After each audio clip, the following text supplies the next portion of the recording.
6 তলা বেশি পুড়েছে। এখন নিয়ন্ত্রণ দেওয়া হয়েছে, আমরা নির্বাপনের পরে হয়তো বলতে পারবো আর কি বাকিটা। এটা তো নির্বাপন না হলে বোঝা যাচ্ছে না, ভিতরে নির্বাপন না। এখানে তো মাল্টি টাইপের আপনার হচ্ছে ম্যাটেরিয়াল ছিল, স্টোর ছিল, প্লাস্টিকের দ্রব্যাদি ছিল, অ্যাডহেসিভ ছিল, বিভিন্ন টাইপ। এটা যে বেশি ছড়ায়নি, এটাই আমার কাছে অনেক বড় সফলতা মনে হচ্ছে।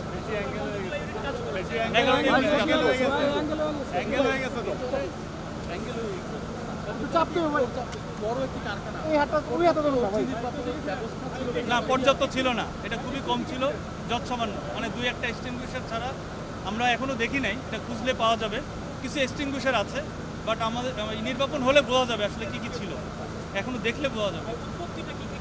এটা বলা যাচ্ছে না, এটা আমরা বলতে পারছি না। এটা শর্ট সার্কিটও হতে পারে, আবার কেউ সিগারেটের আগুন থেকে হতে পারে, বিভিন্নভাবে হতে পারে, বাট আমাদের জানতে হবে।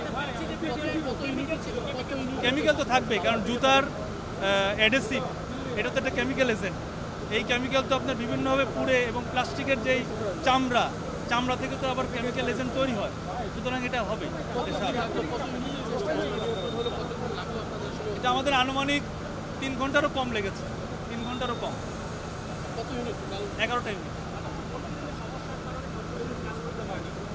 এই যে এই টিটিএল দেখেন না পড়ে আছে, এটা তো আমাদের ভিতর থেকে কাজ করতে হয়েছে। আমাদের কাজের ধরন বিভিন্ন ভাবে ভিতর থেকে কাজ করেছে, কিন্তু বাইরে থেকে যে কাজটা করার কথা, যেটা টিটিএল দিয়ে করার কথা, ওটা করতে পারে না, কারণ টিটিএল ডিপ্লয় করার মতো অবস্থা নেই। দেখেন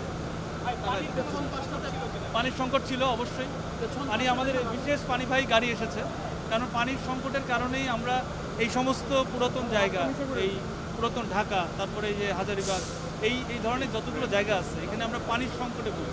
এই জন্য আমরা যখন আসি তখন বিশেষ পানিবাহী গাড়ির সাথে করেই নিয়ে আসি।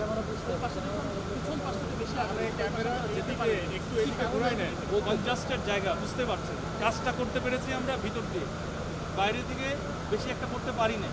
এটা আমাদের ব্যর্থ, মানে আমাদের এই কাজটা যে করতে পারি নাই, এটা এই এলাকার এবং এখানকার যে এই সেট আপের ব্যর্থতা, আমরা করতে পারি নাই সব। তবে আমাদের ভিতর থেকে যে কাজটা করেছে, এটা এক্সেলেন্ট কাজ করেছে, এবং ভিতর থেকে আমার ফায়ার ফাইটাররা দেখেছেন অনেকে অসুস্থ হয়ে গিয়েছে, বাট অতটা না। এটা হচ্ছে আপনার বারবার ব্রিদিং করে যেতে হয়েছে। এই ভিতর থেকেই যা কাজ করেছে, বাইরে থেকে কিছু করতে পারি। বাইরে থেকে করতে পারলাম না, একটু তাকায় দেখলে বুঝতে পারবেন। একটু দেখেন এখানে উপরে এইসব ইলেকট্রিক্যাল তার এবং যে পোলগুলো রয়েছে, এটা অনিয়ন্ত্রিত, মানে এই যে স্থাপনাগুলোয়, এগুলো এই রাস্তায় যেটা করার কথা, আপনি দেখেন রাস্তার মাঝখানে চলে যান, রাস্তার মাঝখানে কিন্তু ইলেকট্রিক পোল। সুতরাং এটা যখন আমার গাড়িটা, স্পেশাল গাড়িগুলো অনেক চওড়া, আপনারা জানেন, এটা আউটরিগার যখন সেট আপ হয়, এই সেট আপের জায়গা এবং যে ল্যাডারটা উঠবে, তার কোনো স্কোপ নাই। এই কারণে এই বড় স্পেশাল গাড়িগুলো এখানে ডিপ্লয় করা যায় না। এইগুলো হচ্ছে আমাদের সীমাবদ্ধতা, মানে আমাদের দেশের সীমাবদ্ধতা।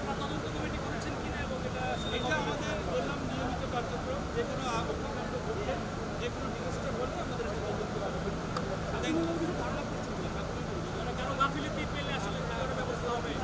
এটা পুরো বিল্ডিংই তো একটা গাফিলতি। যদি ফায়ার সেফটি প্ল্যান না থাকে, এটাই তো একটা বড় গাফিলতি, এবং কোনো গাফিলতিতে মানে অগ্নিকাণ্ড ঘটেছে কিনা এটা দেখতে হবে। ধন্যবাদ।